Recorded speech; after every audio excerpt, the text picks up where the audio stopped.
दी ना अपनी कायरता गंगा पुत्र। फिर से मौन रहकर तुमने अपने इच्छा मृत्यु के वरदान को लंबा कर दिया। फिर से अपनी दृष्टि झुकाकर तुम्हें लगता है कि तुमने अंबा के प्रतिशोध को झुका दिया।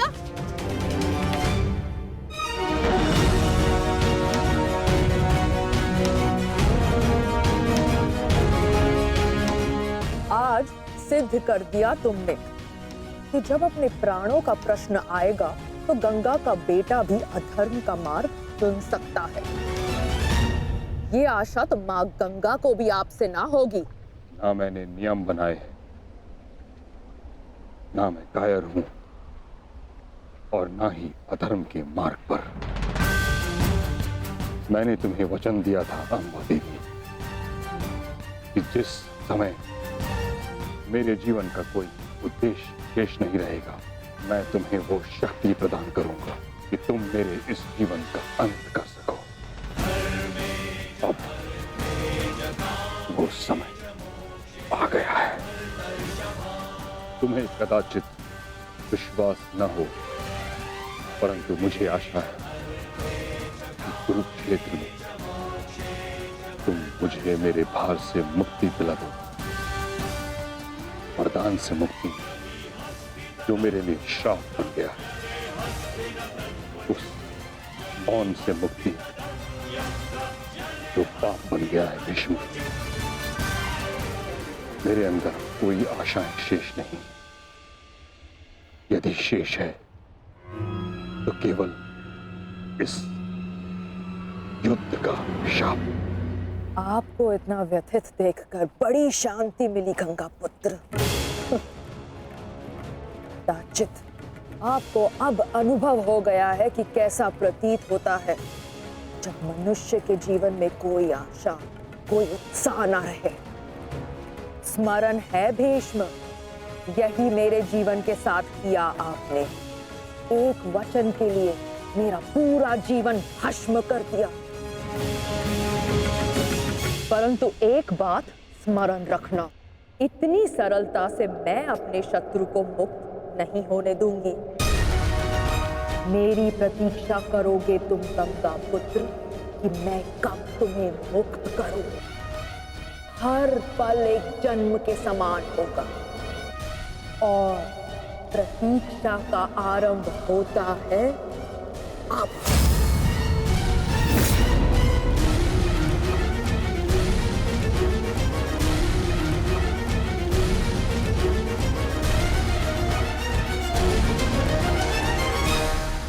मैं उन्हें नहीं छोड़ूंगा जेस, उन्होंने हमारे साथ छल किया है।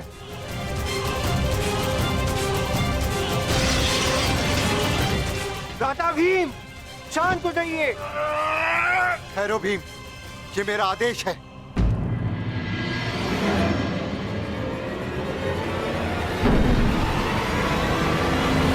क्रोध केवल तुम्हें नहीं आ रहा है, रक्त हम सबको बल रहा है। एक और हमारे ही मामा श्री को छल के कारण हमारे विरुद्ध युद्ध करना पड़ रहा है, और दूसरी ओर बड़ी ही चतुरता से उन्होंने शिखंडिनी को युद्ध से दूर कर दिया। यह समय क्रोध का नहीं, कर्म का है। इस समय कौरव सेना के पास 11 अक्षनी सेना है और हमारे पास केवल 7। इस समय हमें हमारी शक्ति को एकत्रित करना होगा।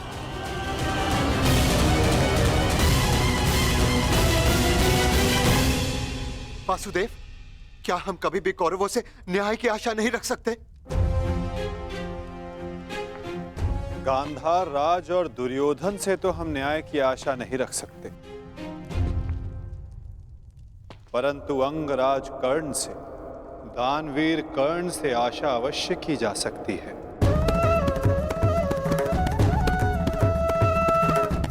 कि वो युद्ध में न्याय का पालन करेंगे, अपने वचन दान का मान रखेंगे। हम सब ने देखा कि अंगराज ने कौरवों के पक्ष में होते हुए युद्ध के लिए कैसे न्याय संगत नियम बनाए।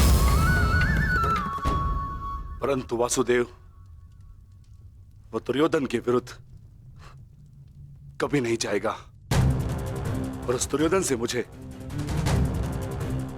न्याय की कोई आशा नहीं। कायरों की भांति हमारी सैन्य शक्ति को छिन्न भिन्न करने लगा है। ज्येष्ठ, बहुत हो गई सभा, बहुत बन कर नियम, अब बस। अब समय आ गया है उस दुर्योधन को उचित उत्तर देने का। ठहरो भीम।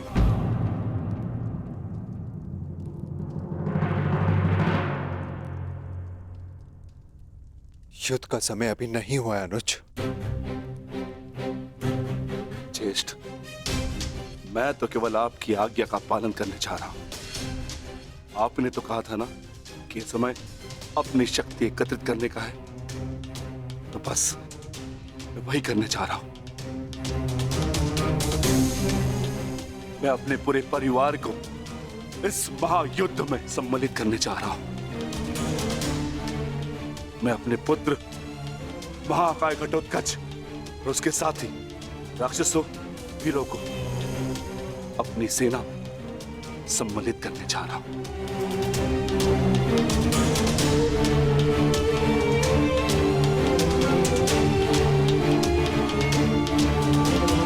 तुम उचित कह रहे हो अनुज। तुम्हें शीघ्र अतिशीघ्र यहां से प्रस्थान करना चाहिए।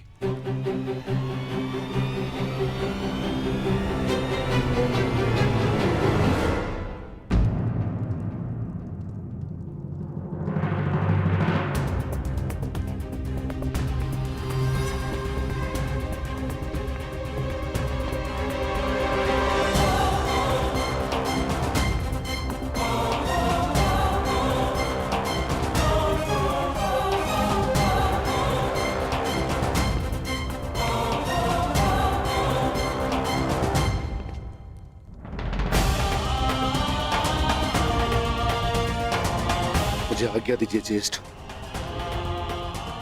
मैं प्रस्थान कर रहा हूं।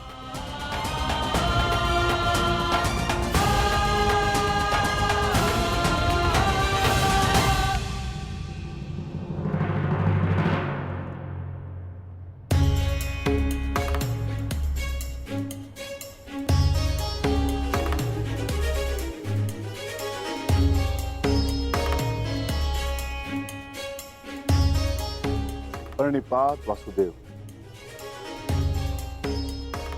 मैं अपने पुत्र को लेने जा रहा हूं, आशीष दीजिए।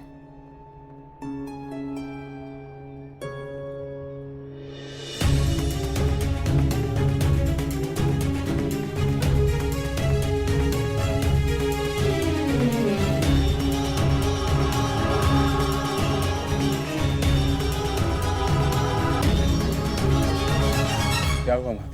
आप अचानक बाहर क्यों आ गए और आप इतने विचलित क्यों? मैं विचलित नहीं हूं पार्थ, बस तनिक अशांत हूं। अशांत? मैं समझा नहीं माता। युद्ध होता ही ऐसा है पार्थ, जो मन को अशांत कर दे।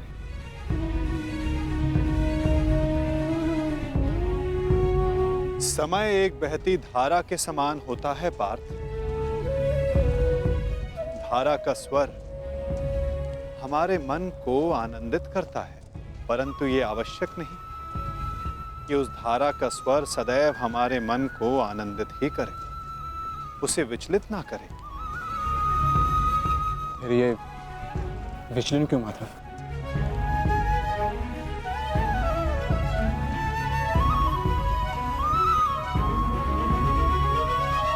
अन्न, सागर में जब तरंग उठती है तो वो उत्साह से भरी होती है पार्थ, और जब वही तरंग गिरकर अपना अस्तित्व खो बैठती है तब मन विचलित हो जाता है कि कदाचित वो तरंग और ऊंचा जा सकती थी, कदाचित उसका प्रारब्ध कुछ और हो सकता था। परंतु तरंग का प्रारब्ध ही उठना और गिर जाना है माता, है ना? तो फिर इसमें अशांत और विचलित होने की क्या बात है? तुमने सही कहा पार्थ, मुझे विचलित नहीं होना चाहिए, परंतु तुम बताओ कि तुम्हारा मन इतना अशांत क्यों है, इतना विचलित क्यों है? ऐसा कौन सा भाव है जो तुम्हें कष्ट दे रहा है? बोलो पार्थ। दानवीर कर्ण से आशा अवश्य की जा सकती है कि वो युद्ध में नियमों का पालन अवश्य करेंगे।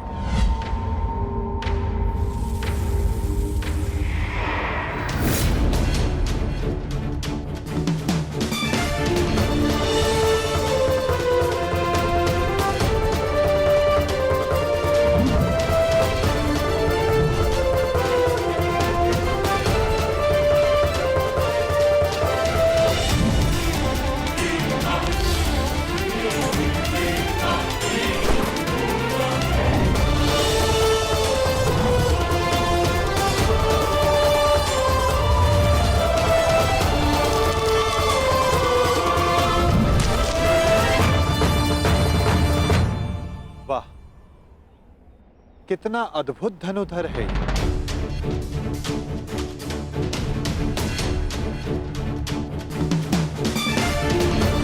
वासुदेव, आप प्रणिपात। ये मेरा सौभाग्य है कि मैं आपसे टकराया।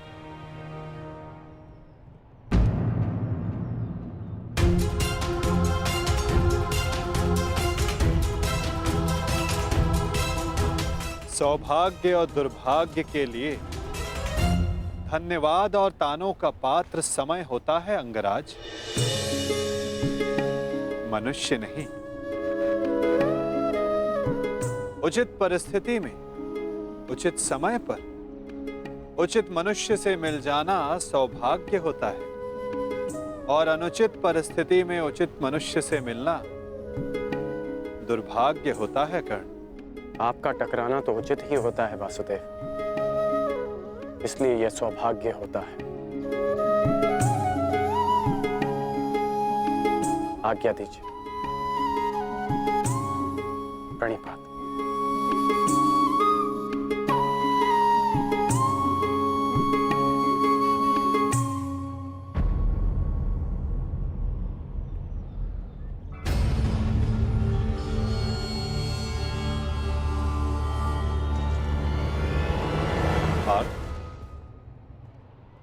इसके शब्दों की भांति इसके बाण भी कितने अमोघ हैं ना। शब्दों का तो ज्ञात नहीं, परंतु लक्ष्य भेद करने के लिए मेरे बाण कर्ण से अधिक शक्तिशाली और तीव्र हैं माधव, और ये बात आप भली भांति जानते हैं। आज किसी के शब्दों में धार दिखाई दे रही है पार्थ।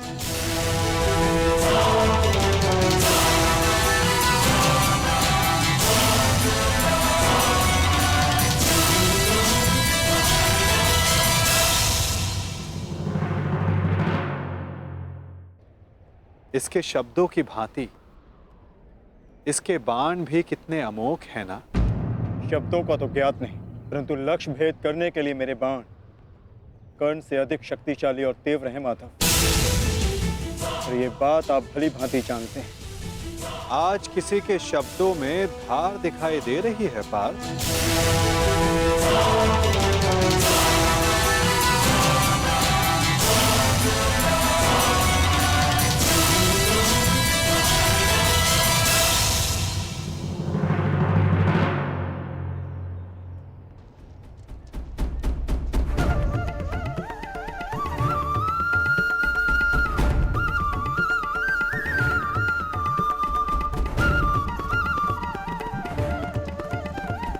अब बता भी दो अपने सखा को, ऐसी कौन सी बात है जो प्रतिपल तुम्हें और अधिक अशांत किए जा रही है पार्थ। आप तो ऐसे कह रहे हैं माधव, जैसे कि आप तो कुछ जानते ही नहीं। कैसे जानूंगा, मैं कोई अंतर्यामी थोड़ी ना हूं। वाह माधव, जो संसार में कोई नहीं देख सकता उसे आप देख लेते हैं, जो सबके समक्ष है उससे अनजान होने का अभिनय करते हैं। आप भली भांति जानते हैं इस बात को कि मैं इतना व्यग्र क्यों हूं। क्यों आपके विचारों पर, आपके समय पर उसका अधिकार है। क्यों माधव, क्यों?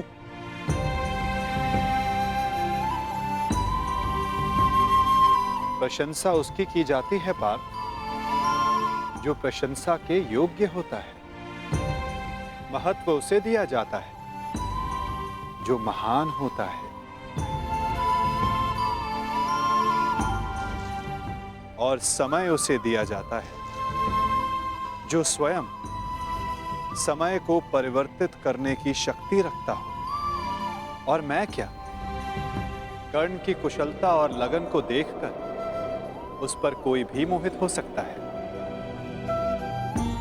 ऐसा कोई नहीं जो कर्ण की कुशलता को अनदेखा कर सके। केवल उनके जो उसके प्रति ईर्ष्या रखते हैं। बस माधव, रुक जाइए।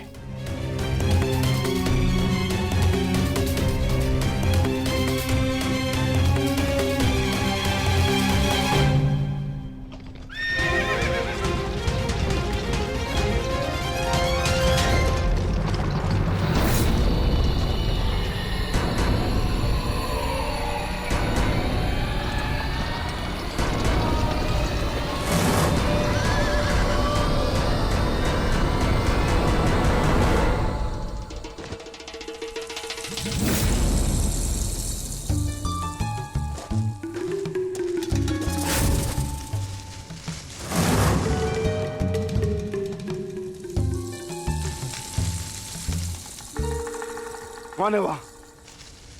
कौन है जो मेरा पीछा कर रहा है? यदि साहस है तो सामने आ। आपको लगता है कि मुझे कर्ण से ईर्ष्या है, परंतु मुझे कर्ण से ईर्ष्या क्यों होगी माता? मैं भी मानता हूँ कि वो एक महान धनुर्धारी है और इस बात का मैं सम्मान भी करता हूँ। इसलिए उसके साथ अपना अधूरा द्वंद्व पूर्ण करना चाहता हूँ।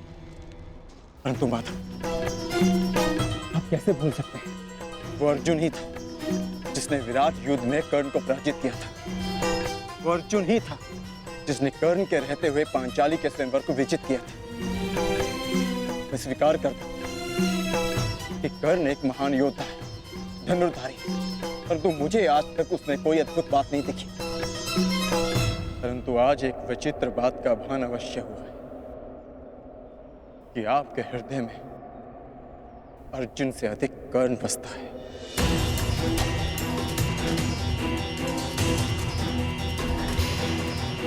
पार्थ, विराट युद्धगह में तुमने नहीं, सूर्यास्त ने उसे परास्त किया था।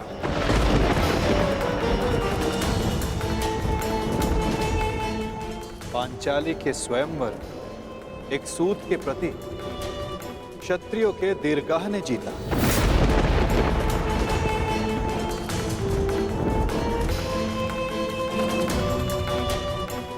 और रही बात मेरे मन में सम्मान की, तो पार्थ, मेरे मन में, मेरे हृदय में जितना सम्मान तुम्हारा है, उतना ही सम्मान अंगराज कर्ण का है। पार्थ,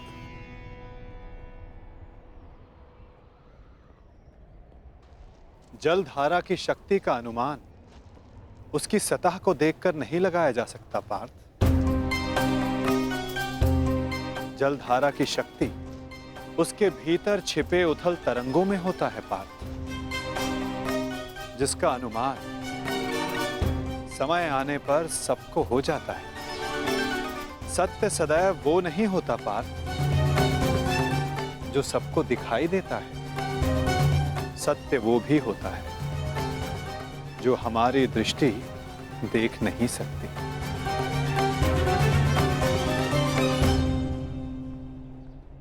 और बहुत शीघ्र तुम्हें उसका अनुमान भी हो जाएगा।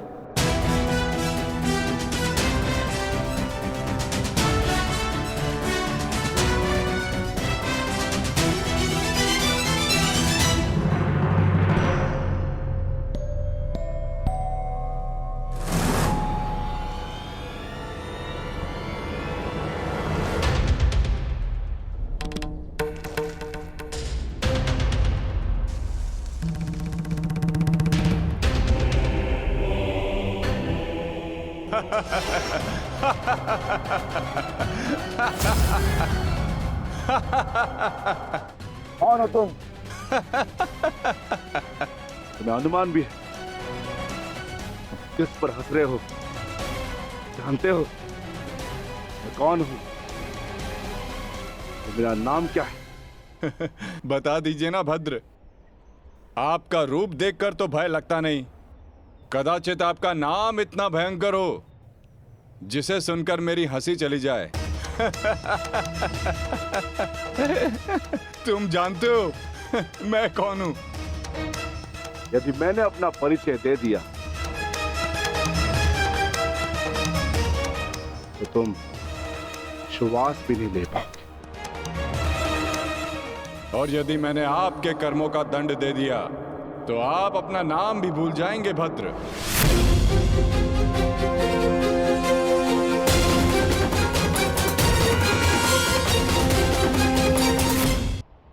और यदि मैंने आपके कर्मों का दंड दे दिया तो आप अपना नाम भी भूल जाएंगे भद्र। जिस भांति आप पौधों और वनस्पति को अपने पांव तले कुचलते चले जा रहे हैं, स्पष्ट है कि निसर्ग के प्रति आपको कोई सम्मान नहीं है। वन से ऐसा व्यवहार केवल दो ही जंतु कर सकते हैं, एक जो मूर्ख हो और दूसरा कोई वानर हो। इसीलिए सोच रहा हूं कि आप कोई मूर्ख है या फिर कोई वानर। मूर्ख, तुम्हें तुम्हारी मृत्यु क्या खींच लाई?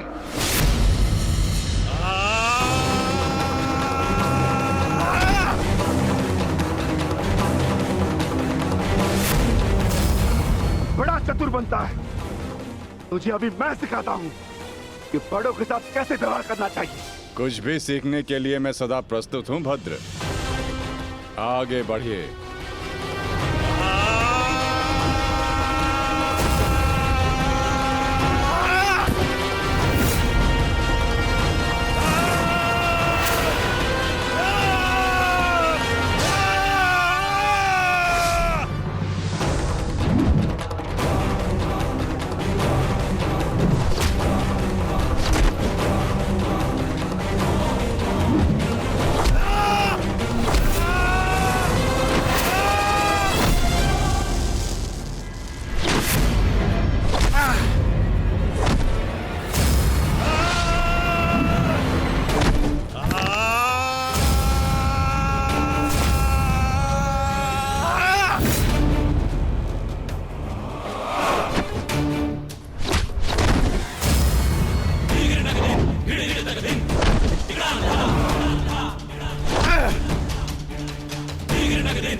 तुम साधारण मनुष्य नहीं हो सकते। कौन हो? कौन हो तुम?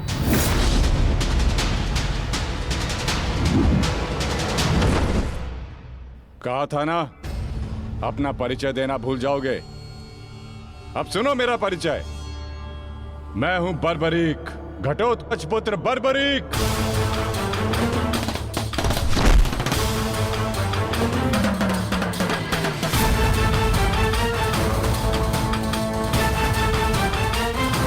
बालक, अपना परिचय देने से पूर्व मेरा नाम तो जान लेते।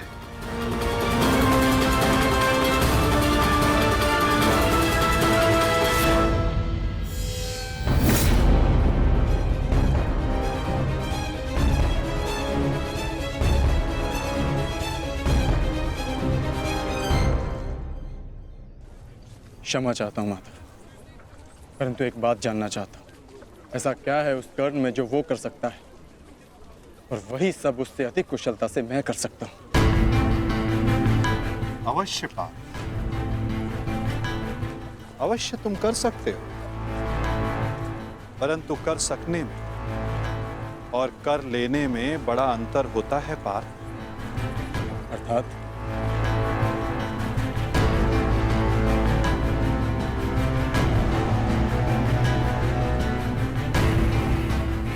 शब्द और अर्थ के फेर में मत पड़ो पार्थ, उससे कोई लाभ नहीं होता।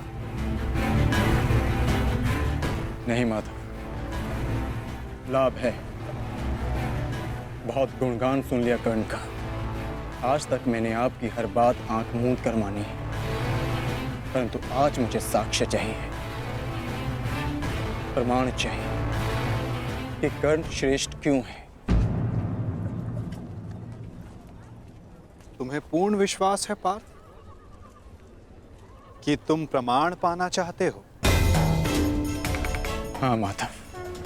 ठीक है अर्जुन, मैं तुम्हें सिद्ध करके दिखाता हूं।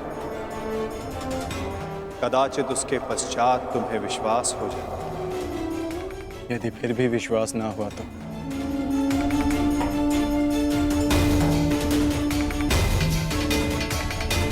मैं वचन देता हूं पार्थ, कर्ण की प्रशंसा तो दूर, तुम्हारे समक्ष उसका नाम तक नहीं लूंगा।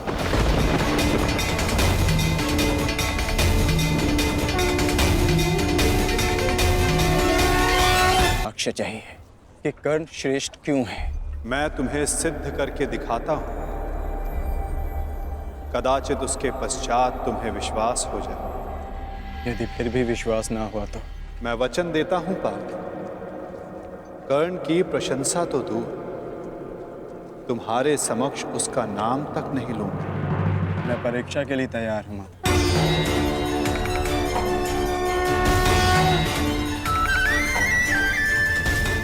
उन दो पर्वतों को देख सकते हो पार्थ?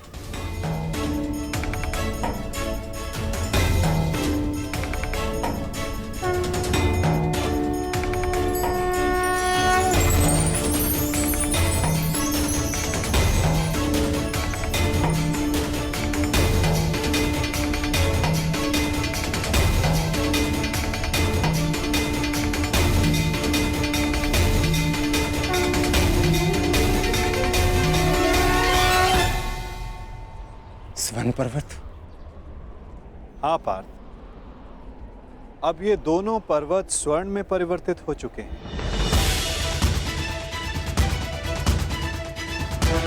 अति सुंदर। स्वर्ण वो वस्तु होती है पार्थ जिसे हर कोई अर्जित करना चाहता है। और अब मैं ये कहता हूं कि इन दोनों स्वर्ण पर्वतों पर तुम्हारा अधिकार है। और मैं ये चाहता हूं कि इन दोनों स्वर्ण पर्वतों को समान मात्रा में बांटकर इन ग्राम वासियों में दान कर दो। परंतु पार्थ, एक बात का स्मरण रखना, इन पर्वतों का सारा स्वर्ण दान करना होगा। स्वीकार है तुम्हें?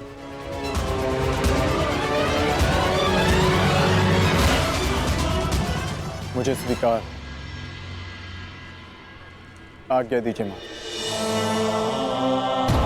ग्रामवासियों,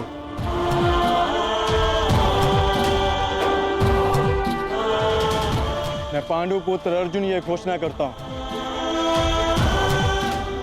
ये दोनों स्वर्ण मेरु समान मात्रा में विभाजित करके आप सबको दान में दिए जाएंगे।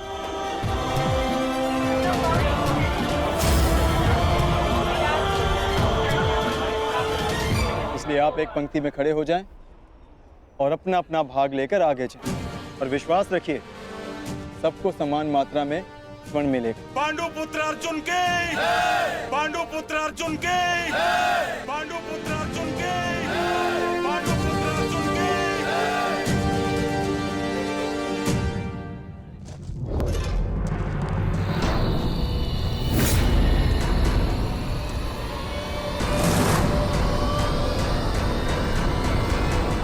ये क्या है पुत्र?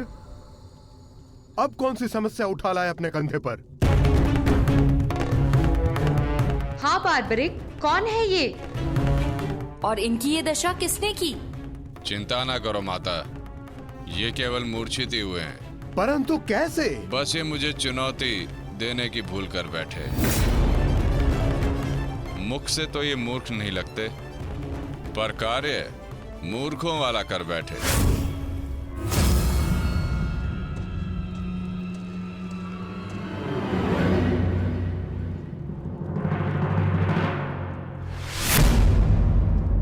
पिताश्री, पिताश्री, पिताश्री, पिताश्री, पिताश्री, मारवी पानी लेके आओ। क्या हुआ पिताश्री? क्या हुआ? ये क्या अनर्थ कर डाला तुमने? तुम्हें पता भी है ये कौन है? ये पिताश्री है मेरे, तुम्हारे पितामह मध्य पांडव महाबली भीम है ये, जिनका सम्मान करना चाहिए उन पर प्रहार कर उनको अपमानित कर दिया। लज्जा आती है मुझे कि तुम मेरे पुत्र हो। हाँ, जो तुमने किया वो मूर्खता नहीं, पाप है।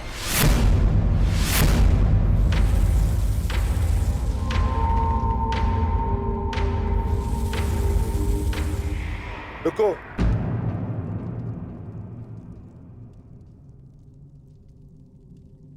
पिताश्री, मैं अपने मूर्ख पुत्र की ओर से क्षमा मांगता हूं। क्या ये मेरा पौत्र है? प्राणिपात पितामह, अपनी उद्दंडता पर मैं लज्जित हूं।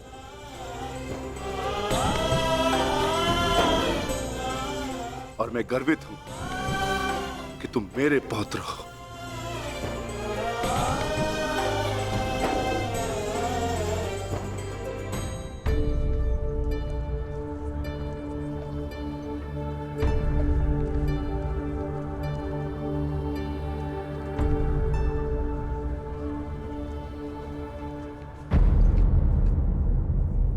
जिस भीम को जरासंध भी परास्त नहीं कर पाया, उसे धूल चटाकर बार्बरिक ने यह सिद्ध कर दिया वो कुशल योद्धा है।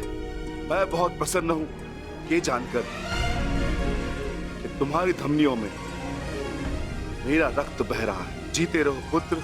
आज बहुत समय के पश्चात तुमसे द्वंद्व करके मुझे बहुत आनंद आ गया।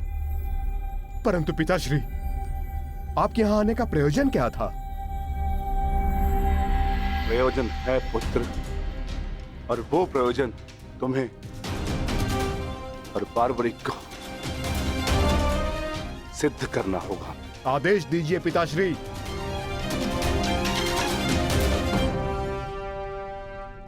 कौरवों और हमारे मध्य महायुद्ध आरंभ होने वाला है। तुम मेरे वंश के वीर हो। हमारे पक्ष को शक्तिशाली बनाने के लिए मुझे इस महायुद्ध में मेरे परिवार की आवश्यकता है। मुझे मेरे कुशल और बलवान पुत्र और पौत्र की आवश्यकता है। क्या तुम मेरा साथ दोगे? हम आपके आदेश के अनुपालन के लिए प्रस्तुत हैं पितामह। इस युद्ध में आपके लिए प्राण देना हमारे लिए गर्व की बात होगी। मेरा परिवार मेरे साथ है, तो इस महायुद्ध में हमारी विजय निश्चित है।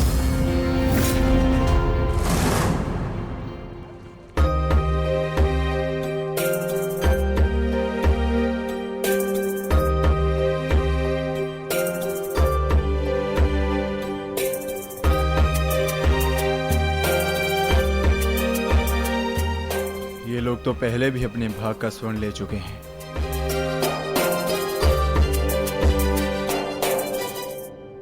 ये लीजिए माते। पुत्र,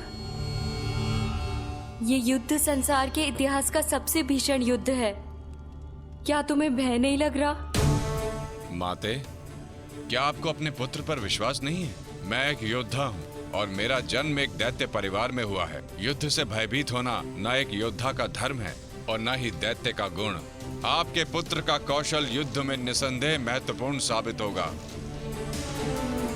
मैं नहीं जानता कि कौन उचित है और कौन अनुचित, कौन दोषी और कौन पीड़ित। मैं युद्ध लड़ूंगा तो केवल न्याय के लिए। अपने रण कौशल, प्रतिभा और साहस से सबको आश्चर्यचकित कर देगा आपका पुत्र। मुझे तुम पर गर्व है पुत्र। मैंने स्वयं को वचन दिया है माते कि युद्ध में मैं निर्बल पक्ष की ओर से ही लड़ूंगा। चलें पुत्र। अवश्य पिताश्री।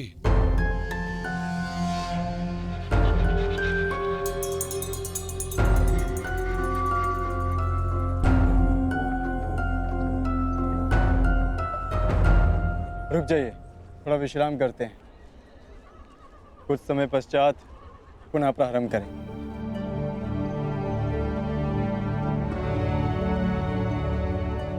क्षमा चाहता हूं माधव, परंतु मैं ये जानना चाहता हूं कि आपकी ये परीक्षा कब समाप्त होगी।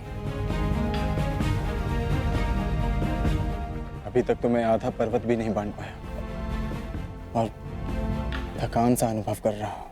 पार्थ, अभी तो तुम्हारी परीक्षा का आरंभ हुआ है और तुम इतना शीघ्र थक गए। थक तो मैं गया ही हूं माधव, परंतु पराजय स्वीकार नहीं करूंगा। क्षमा चाहता हूं माधव, परंतु अभी तक मुझे आपकी इस परीक्षा में आपका उद्देश्य समझ नहीं आया। ठीक है पार्थ, मैं तुम्हें अपना उद्देश्य बताता हूं। इस कहानी का दूसरा कोण तुम्हारे समक्ष लाता हूं।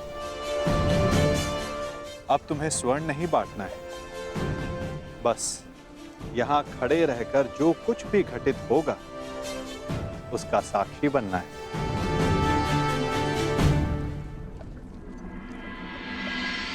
दिव्य दृष्टि से, बाण शक्ति से जीते ये सारा रण। शांत चित्त धरे, आत्मबल भरे, जीते हर बाधा गण। सूर्य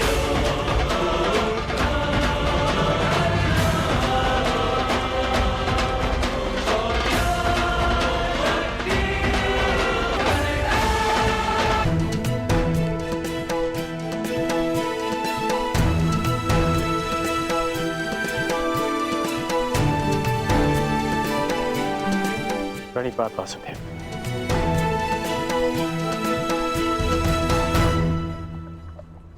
आदेश कीजिए कि कैसे आपने मुझे स्मरण किया। मित्र, एक महत्वपूर्ण कार्य के लिए तुम्हारी सहायता चाहिए मुझे। बड़े समय से इस कार्य को पूर्ण कैसे करूं, उसके विषय में सोच रहा था, तो तुम्हारा स्मरण हो आया। और मुझे पूर्ण विश्वास है कि तुम्हारे अतिरिक्त इस कार्य को और अधिक उत्कृष्टता से कोई नहीं कर सकता। ये मेरा सौभाग्य है कि आपने मुझे अपना मंतव्य पूर्ण करने के लिए योग्य समझा। वो तो स्वर्ण पर्वत देख सकते हो मित्र।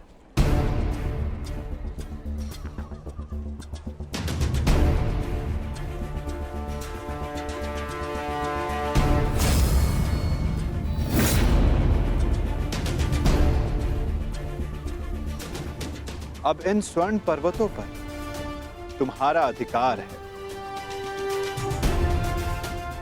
और मैं चाहता हूं कि इन स्वर्ण पर्वतों को तुम समान मात्रा में बांटकर इन ग्राम वासियों में दान कर दो। परंतु एक बात का स्मरण रखना मित्र, इन दोनों स्वर्ण पर्वतों का सारा स्वर्ण दान करना होगा। जो आदेश वासुदेव।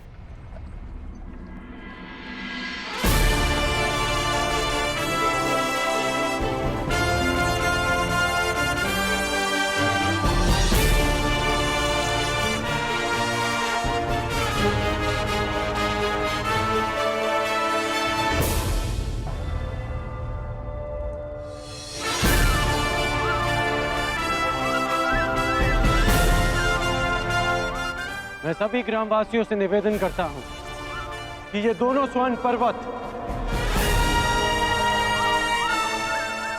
अब आपके अधीन है।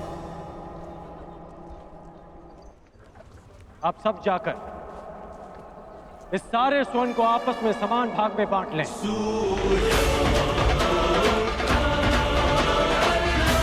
जाइए।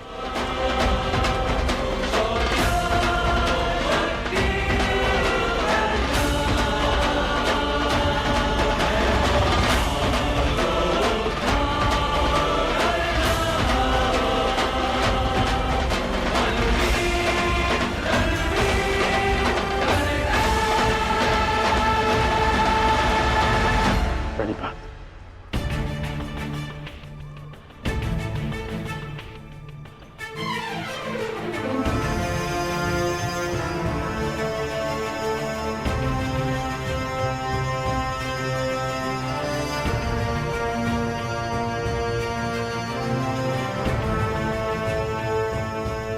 तुम्हें ये स्वर्ण इन ग्रामवासियों में बांटना था,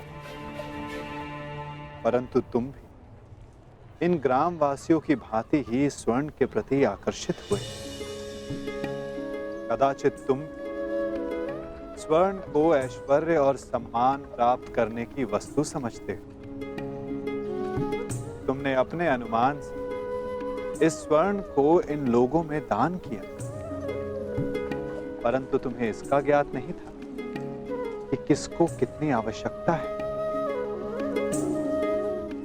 और कर्ण के मन में इस स्वर्ण को लेकर कोई आकर्षण, कोई लालच नहीं था पार्थ। और ये सब ग्रामवासियों में दान करके वो वापस लौट गया। पार्थ, जिस पर दान करने का उत्तरदायित्व हो, उसके मन में वस्तु के प्रति लोभ नहीं होना चाहिए। तुम्हारे मन में ये इच्छा थी कि तुम्हारा न्याय पूर्वक ये स्वर्ण दान करने के लिए ये लोग तुम्हारी प्रशंसा करें। और कर्ण के मन केवल कर्म करने की इच्छा थी पार्थ, फल पाने की नहीं। ये वितरांग गुण, ये विरक्ति मनुष्य का लक्ष्य पाने, उसका दान करने के संकल्प को दर्शाता है। एक समय था पार्थ कि तुम केवल चिड़िया की आंख को देखते थे, परंतु आज तुमने केवल चिड़िया की आंख को नहीं, पूरी चिड़िया को देखा। उसकी चाह पूर्ण करने की राह को देखा। और यही अंतर है तुम में और कर्ण में पार्थ। वही अंतर जो एक सामान्य मनुष्य और विशेष मनुष्य में होता है। मैं आपका तात्पर्य समझ गया माता, और ये भी समझ गया कि आपके हृदय में कर्ण का स्थान मेरे स्थान से ऊपर क्यों है। नहीं पार्थ, ऐसा नहीं है। तुम भी मेरे लिए अत्यधिक प्रिय हो,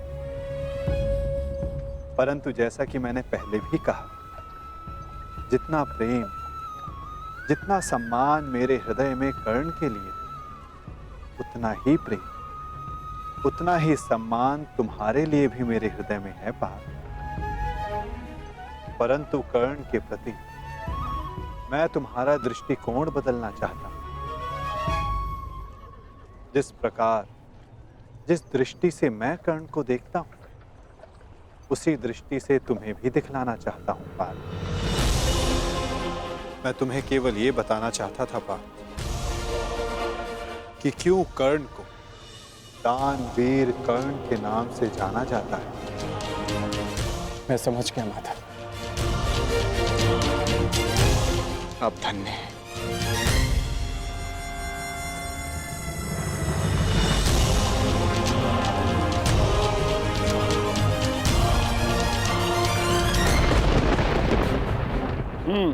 बड़ा दानवीर है ये कर्ण वासुदेव। आपकी परीक्षा तो पूर्ण हो गई, अब मेरी बारी। अब मैं बताऊंगा कि दानवीर होने के नाम पर कितना बड़ा ढोंग कर रहा है ये कर्ण। अब केवल अर्जुन को ही नहीं, पूरे संसार को ज्ञात होगा ये सूर्यपुत्र कर्ण कितना महान दानवीर है।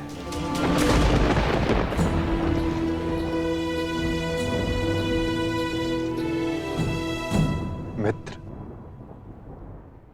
तुम्हारी परीक्षा अभी पूर्ण नहीं हुई है। तुम्हारी इस दानवीरता की सबसे विकट परीक्षा अभी शेष है मित्र, और उस परीक्षा में सफल होने के लिए तुम्हें बहुत बड़ा मूल्य चुकाना होगा। तुम्हारी उस परीक्षा के समक्ष मेरी ये परीक्षा मानो बालकों का खेल सिद्ध होगी मित्र। सावधान रहना। आप जानते नहीं कि आज मैं कितना प्रसन्न हूं कि आपको मेरी चिंता है, कि मैं आपके मन में बसता हूं। अब मुझे और कुछ नहीं चाहिए। अब यदि मैं अपने प्राणों को भी दान में दे दूं,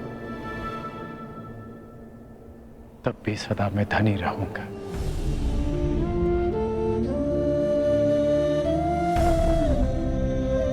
कड़ी बात वासुदेव।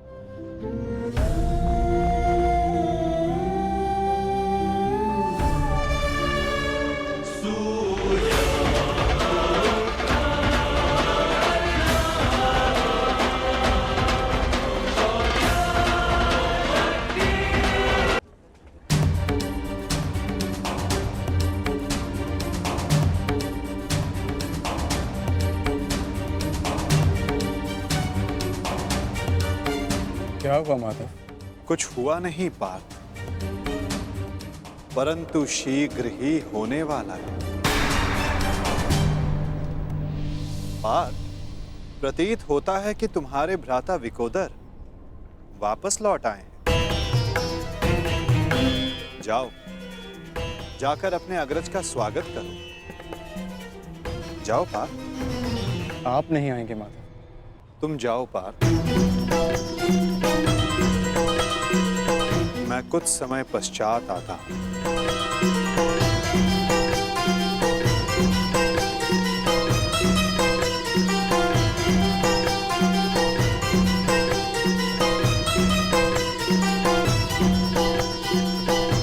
मुझे क्षमा कर देना वीर बर्बरीक। बस करो नकुल, मुझे कुछ नहीं हुआ है। कुछ नहीं हुआ? राधा भीम, आप अपनी दशा देख रहे हैं? किसने किया ये सब? बस एक बार उसका नाम बता दीजिए, जीवित नहीं छोड़ूंगा उसे। मैंने।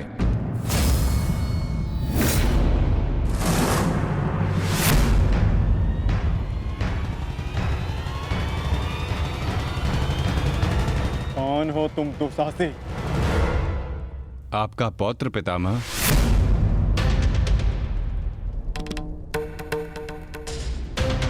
घटोत्कच पुत्र बर्बरीक हूं मैं।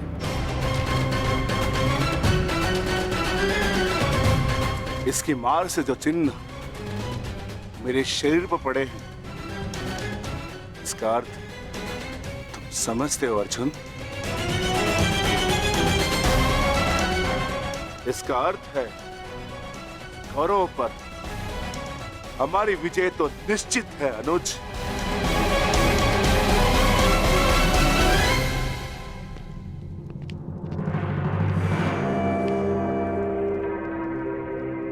बार्बरिक बल और युद्ध कौशल दोनों में सर्वश्रेष्ठ है। इस महायुद्ध में इसका सामना कोई नहीं कर पाएगा, और मुझे विश्वास है कि बार्बरिक अकेला ही इस महायुद्ध को समाप्त करने में सक्षम है। तो ये तो बहुत प्रसन्नता की बात हुई।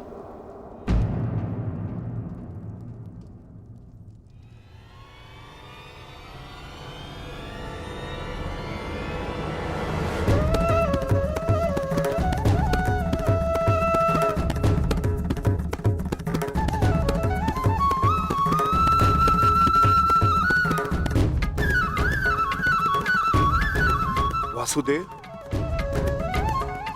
ये मेरा पौत्र बार्बरिक है। बार्बरिक, ये मेरे भगवान कृष्ण।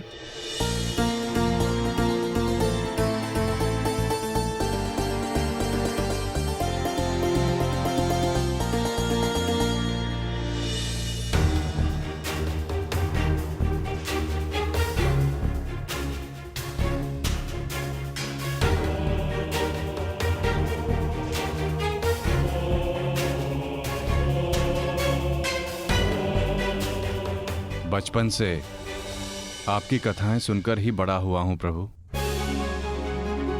आप मेरे स्वप्न में आते थे। मैंने देखा कि आप ही मेरे मुक्ति मार्गदर्शक हैं।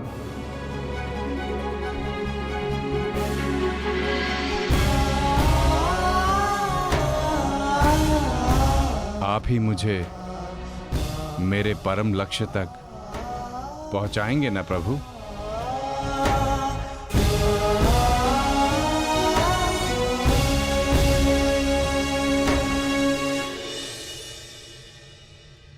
तो तुम्हें लगता है बर्बरिक कि तुम स्वयं ही अकेले इस युद्ध को समाप्त कर सकते हो?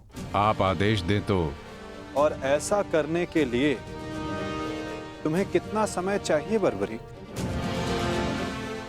आप सब बताएं कि आपके अनुमान से कितना समय लगना चाहिए? जो भीम ने बताया उसके अनुसार 1 माह, 1 पखवाड़े में भी हो सकता है, 2 दिन। नहीं, केवल 1 दिन।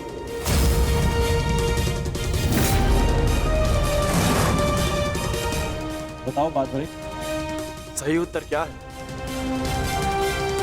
किसी का नहीं काकाश्री।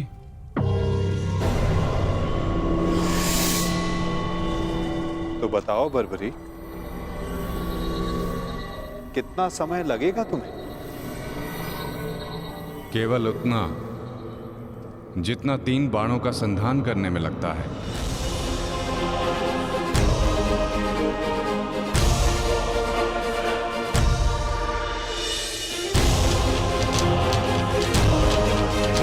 इन 3 बाणों की सहायता से मैं इस युद्ध को 3 पल में समाप्त कर सकता हूं।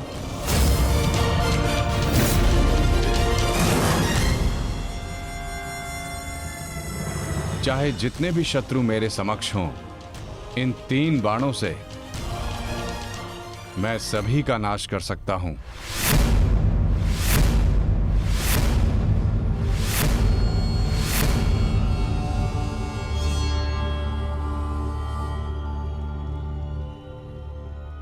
मैं केवल कथनी पर विश्वास नहीं करता बर्बरिक, मुझे करनी का प्रमाण चाहिए।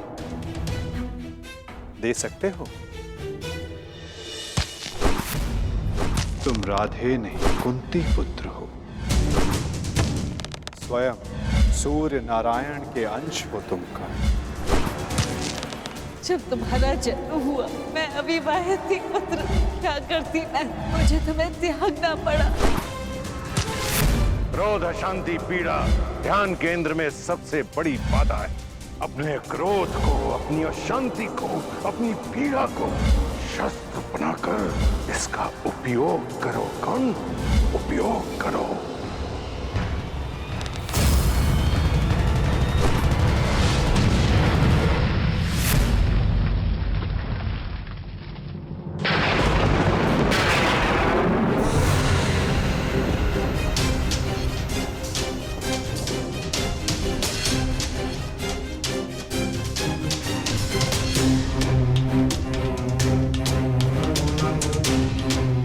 मैं इंद्र हूं, देवराज इंद्र।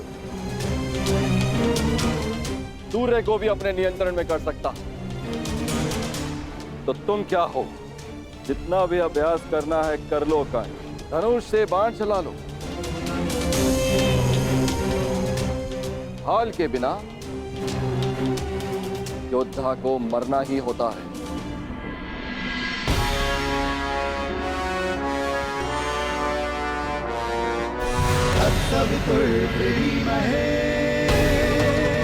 ये आपकी भूल है इंद्रदेव। यदि आप अपने पुत्र का प्रहार बन सकते हैं तो मैं भी अपने पुत्र की ढाल बन सकता हूं। मेरे मार्ग में बाधा मत बनिए सूर्यदेव। जितना प्रयास करना है कर लीजिए, परंतु इस दानवीर कर्ण को कोई नहीं बचा सकता। आप करना क्या चाहते हैं इंद्रदेव? वही जो मैं सदा से करता आया हूं, अपने शत्रु की दुर्बलता से लाभ उठाना।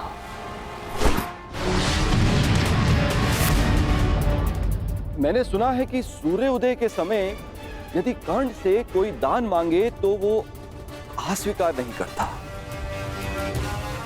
मांगने वाले को निराश नहीं करता, दान अवश्य देता है। अर्थात कर्ण की दुर्बलता उसकी दान वीरता है और उसकी शक्ति वो कवच और कुंडल, तो जन्म से ही उसके लिए आपका आशीर्वाद है। जब एक ब्राह्मण दान में उससे वो कवच कुंडल मांगने जाएगा तो इस संसार को पता चलेगा कितना महान है ये सूर्य पुत्र कर्ण। यदि दान दिया तो मेरे पुत्र अर्जुन के हाथों अपने प्राण खोएगा, और यदि नहीं दिया तो मेरे हाथों सम्मान। सूर्यदेव, इन दोनों ही परिस्थितियों में विजय तो देवराज इंद्र की ही होनी है। यह धर्म है इंद्रदेव। कवच और कुंडल कर्ण को उसके पिता का दिया हुआ उपहार है। यदि आपका पुत्र मेरे पुत्र को पराजित करने में असमर्थ है तो इस भांति आप एक बहुत ही नीच कार्य करेंगे। यह अनुचित है। इसमें अनुचित क्या है सूर्यदेव? आपने अपने पुत्र कर्ण की रक्षा के लिए उसे कुंडल और कवच दी है। मैं अपने पुत्र अर्जुन की रक्षा के लिए वो कुंडल और कवच छीन लेना चाहता हूं। मैं ऐसा कदापि होने नहीं दूंगा।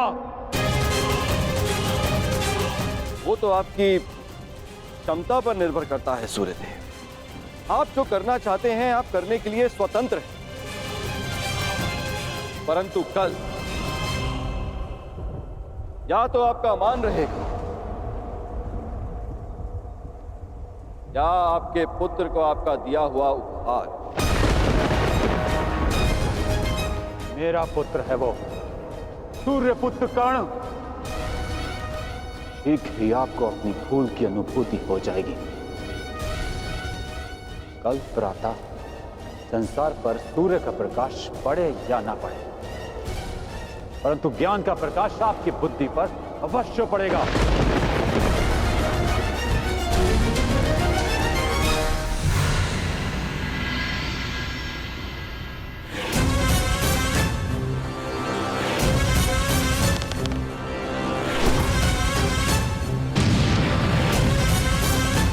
किसी कर्ण ने कहा था यह युद्ध एक यज्ञ है और यज्ञ को सफल बनाने के लिए त्याग और दान करना होता है। सूर्यदेव, तुम्हारे इस पुत्र कर्ण को अपने प्राणों का बलिदान देना होगा।